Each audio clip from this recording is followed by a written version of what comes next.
Saya mewakili suara dan perasaan antum semua, kecuali yang nggak normal, bahwa saya termasuk yang takut dengan perang. Antum takut tak?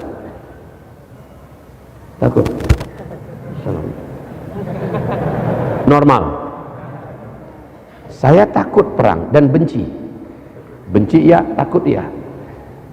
Tapi kalau memang itu jalan satu-satunya yang dibukakan oleh Allah, satu di antara 7 terbesar dalam Islam ini adalah lari dari medan perang yang terbuka di depan matanya.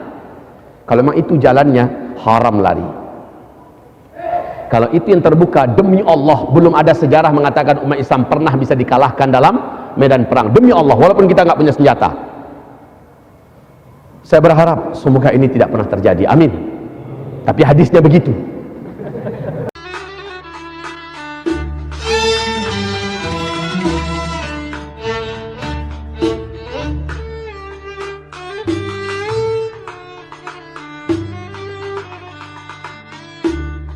Pada masa itu, jalan yang wajib kalian tempuh hanyalah jihad. Jihadnya ternyata banyak. Ada jihad pendidikan. Umat Islam harus masukkan anaknya ke sekolah-sekolah yang benar-benar dididik dengan agama. Sementara sekarang sudah ada program yang direncanakan untuk menghapuskan pelajaran-pelajaran agama dari sekolah-sekolah. Ada jihad ekonomi. Kemarin sudah direncanakan agar kita tidak berbelanja kecuali hanya ke warung-warung tetangga. Kan begitu kan? Ada program membuat supermarket 212. Sekarang ada program membuat bank Islam dan macam-macam lah. Ada jihad politik. Sudah resmi jihad politik kita sekarang sudah dinyatakan kalah. Sementara pihak yang menang sekarang ini sudah merasa jumawa. Persis seperti kaum Quraisy yang di Mekah merasa sudah menang karena sudah mempermalukan Nabi Muhammad dan para sahabat, ya. Padahal yang pihak yang benar adalah Rasulullah dan para sahabat. Sudah dipermalukan, berhasil diusir, keluar kamu.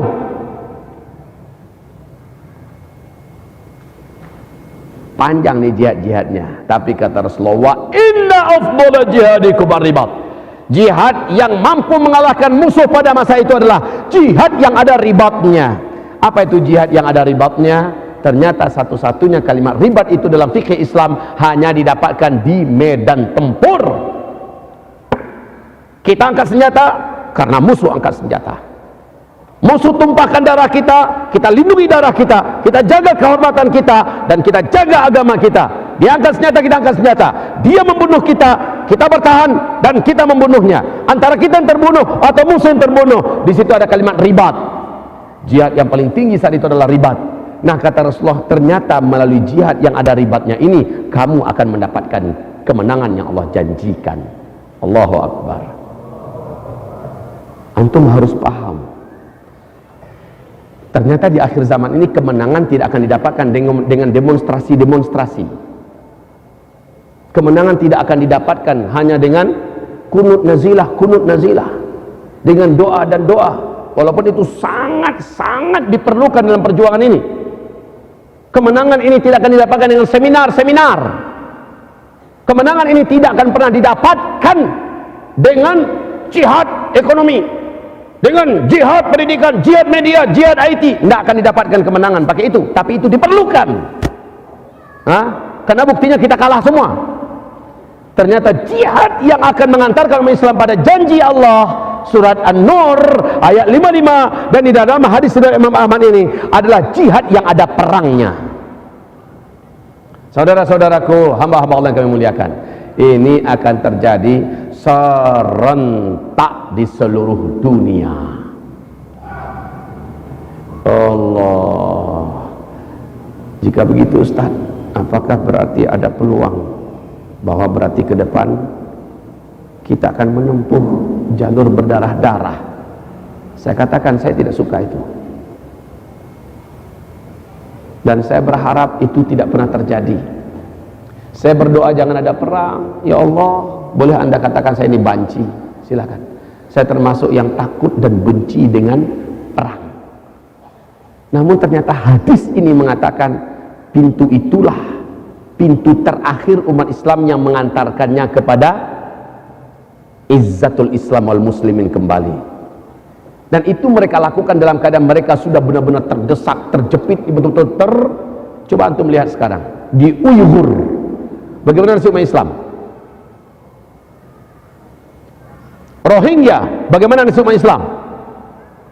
Palestina, Syria, Yaman.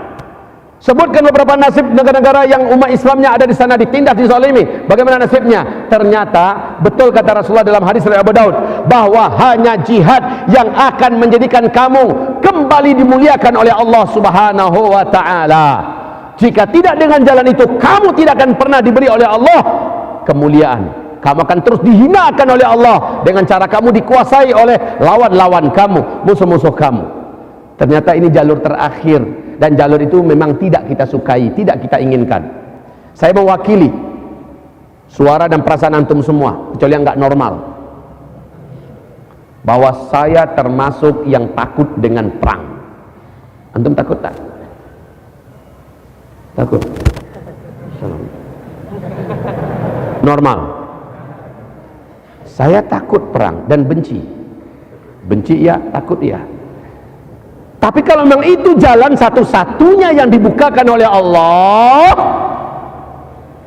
hanya itu jalan satu-satunya yang diumumkan oleh para ulama, nggak ada lagi yang lain. Yang lari ke belakang termasuk melakukan satu di antara 7 dosa yang terbesar yang menyebabkan orang ini lama di dalam neraka jahanam. Salah satunya adalah lari dari medan tempur, dari medan jihad saat musuh sudah menyerang, saat musuh sudah membunuh, saat musuh sudah menghancurkan. Maka kita lari, kita sembunyi, kita tidak mau melawan. Maka saat itu kita termasuk al-firaru minaz zahfi. Satu di antara 7 terbesar dalam Islam ini adalah lari dari medan perang yang terbuka di depan matanya. Kalau memang itu jalannya, haram lari. Kalau itu yang terbuka, demi Allah belum ada sejarah mengatakan umat Islam pernah bisa dikalahkan dalam medan perang. Demi Allah, walaupun kita nggak punya senjata. Saya berharap semoga ini tidak pernah terjadi, amin. Tapi hadisnya begitu.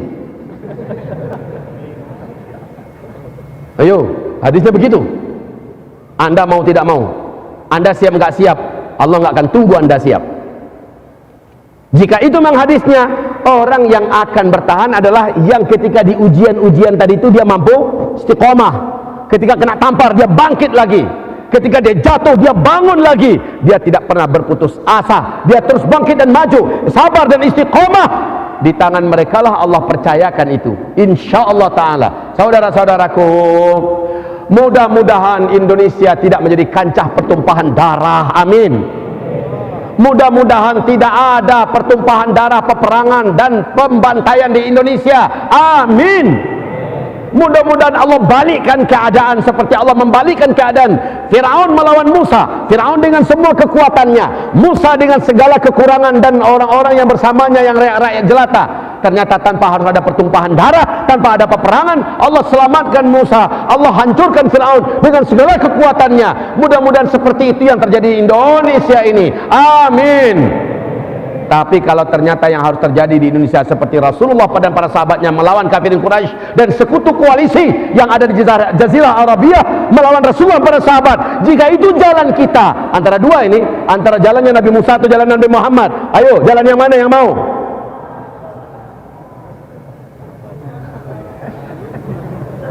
Katakan terserah Allah, gitu aja. Katakan terserah Allahu. Kalau jalannya Nabi Musa, alhamdulillah. Kalau jalannya Nabi Muhammad, insya takbir. Begitu, jangan gede takbirnya aja ya. Tapi betul nampak kan nanti. Manapun jalan yang Allah sudah siapkan untuk kita, istiqomahlah, sabarlah, optimislah.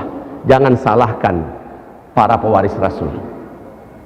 Insya Allah langkah mereka selama ini sudah benar. Jangan salahkan para ulama.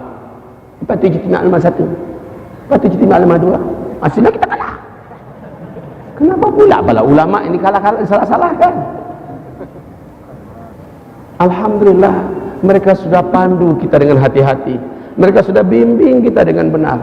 Yang penting sekarang sekali lagi istiqomahlah tuan-tuan. Nah, ibarat Allah yang kami muliakan, tadi saya disampaikan oleh Ustaz Ikna bahwa ya, waktu saya hanya sampai jam 9, kemudian dibuka ruang tanya jawab. Ya, silahkan kalau memang ada tanya di antara kita. Ini pertanyaan ini judulnya itu nanti subuh besok. Ya, jadi kalau saya jawab sekarang, sementara jawabannya memerlukan waktu 45 sampai 1 jam. Jadi hadir subuh besok. Amalan khusus saja. Kalau saya menyarankan adalah 1, tambahkan ilmumu tentang akidah dan tauhid dengan ulama-ulama Rabbani. 2, jangan jauh daripada komando para ulama, teruslah berjamaah. One ummah movement termasuk diantara yang menggerakkan kita dalam kebersamaan dan jamaah ini ya. Kemudian yang ketiga, sholat berjamaahmu 5 waktu kau jaga tepat waktu dimanapun berada ya. Yang keempat, kuatkan infakmu, kuatkan sedekahmu. Itu perintah Allah dalam surah Al-Maidah. Sholat berjamaah 5 waktu di masjid, kuatkan infak dan sedekah. Kemudian yang terpenting lagi setelah itu adalah amal-amalan sunat, yaitu tahajudmu dan doamu. Minta kepada Allah Subhanahu wa taala agar kita dikuatkan oleh Allah dan jangan sampai kita termasuk yang futur dalam menjadi munafik dan musyrik. Nah. Ya, bahasanya bagus. Salah satu, bukan satu-satunya ya. Ya. Yang jelas enggak salah. Jamaah tabligh insya Allah tidak salah.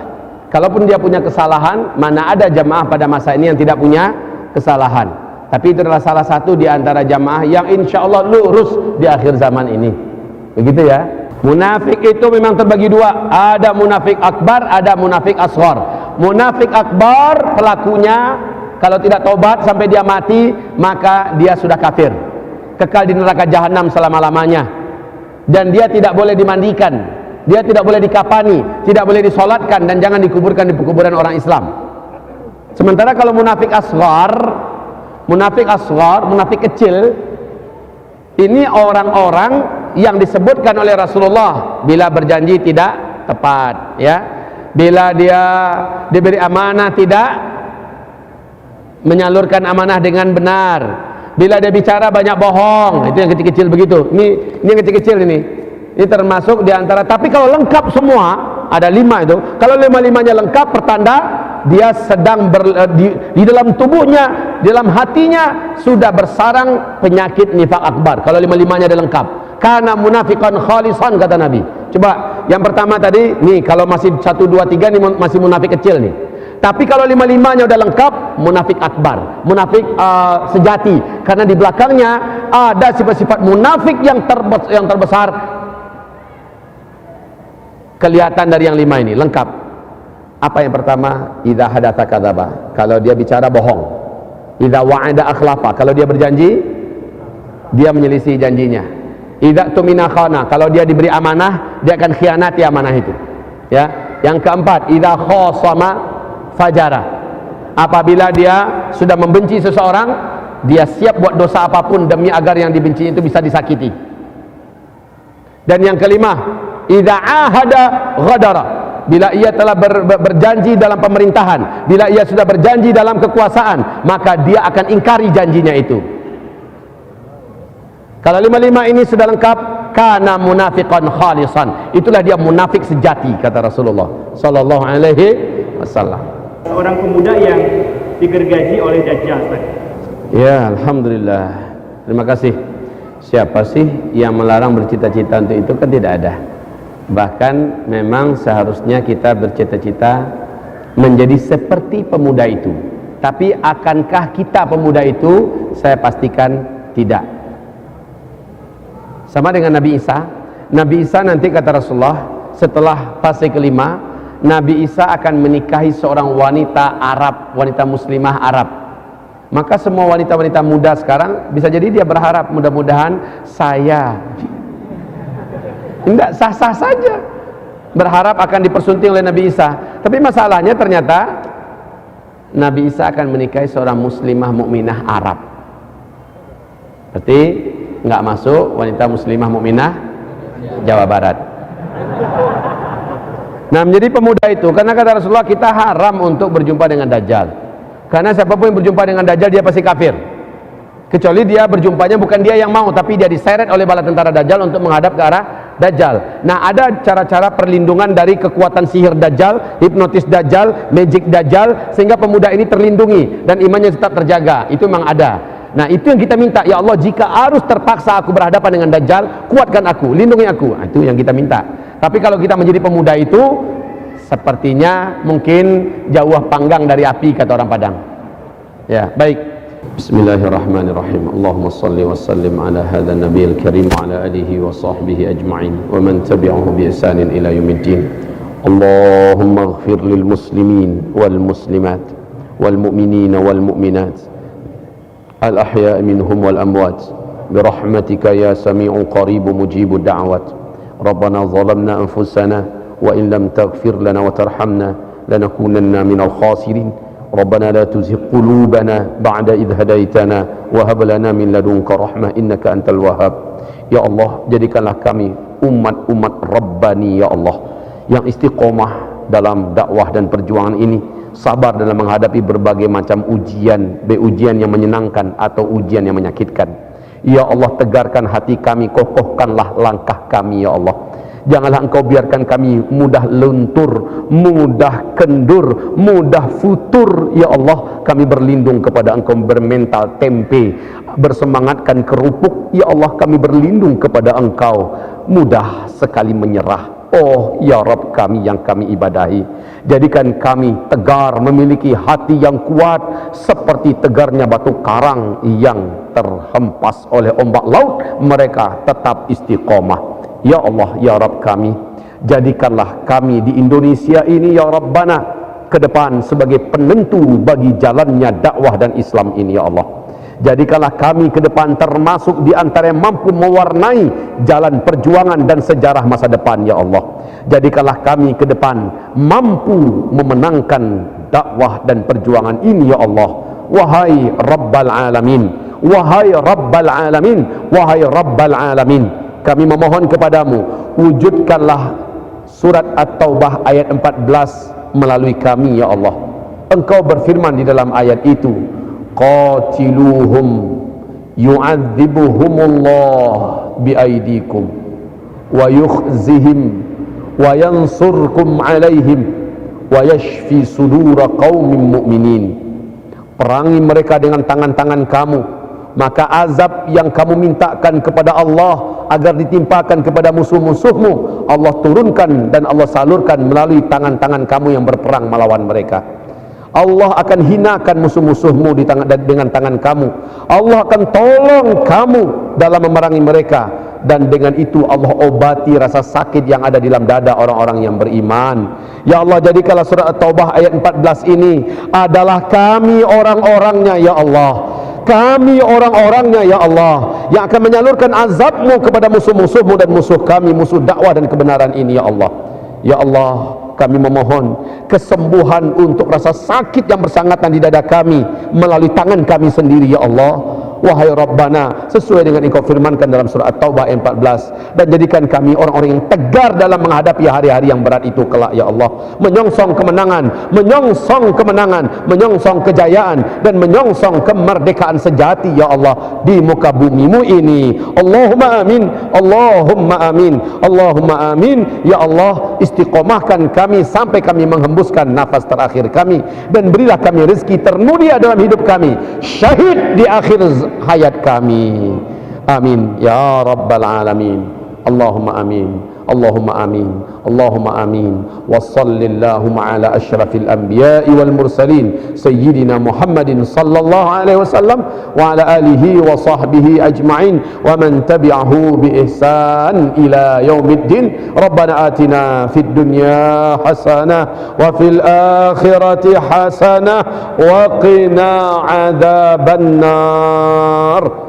Subhana rabbika rabbil izzati amma yasifun.